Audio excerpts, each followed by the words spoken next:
தளபதி விஜய் தமிழ் சினிமாவில் உச்ச நட்சத்திரமாக இருக்கிறார். இவர் நடிப்பில் தற்போது கோட் திரைப்படம் உருவாகி வருகிறது. இப்படத்தை முடித்தபின் தளபதி 69 இல் நடிக்க உள்ளார். அரசியலில் முழு கவனம் செலுத்த உள்ள விஜய், தளபதி 69 தான் தன்னுடைய கடைசி படம் என கூறியுள்ளார்.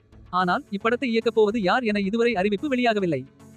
வினோத் இப்படத்தை இயக்கப் போகிறார் என உறுதியாக கூறப்பட்டாலும் அதிகாரப்பூர்வ அறிவிப்பு வெளிவரவில்லை என்பது குறிப்பிடத்தக்கது. தளபதி 69 படத்தை முதலில் தெலுங்கு தயாரிப்பு நிறுவனமான மைத்ரி மூவி மேக்கர்ஸ் தான் தயாரிக்கவிருந்தனர். ஆனால் என்ன நடந்தது என்று தெரியவில்லை. திடீரென இந்த படத்திலிருந்து அந்த தயாரிப்பு நிறுவனம் வெளியேறிவிட்டது. பின் இப்படத்தை 7 ஸ்கிரீன் நிறுவனம் லலித் குமார் தயாரிப்பார் என கூறப்பட்டது. ஆனால் தற்போது அதற்கும் வாய்ப்பு இல்லை என கூறுகின்றனர்.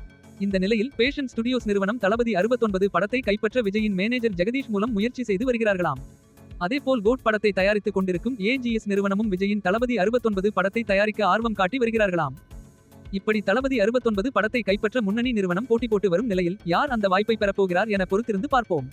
இந்த தகவலை பிரபல மூத்த பத்திரிகையாளர் ஒருவர் பகிர்ந்து கொண்டார் என்பது குறிப்பிடத்தக்கது. மேலும் இது போன்ற தகவல்களுக்கு நமது சேனலை சப்ஸ்கிரைப் செய்யவும்.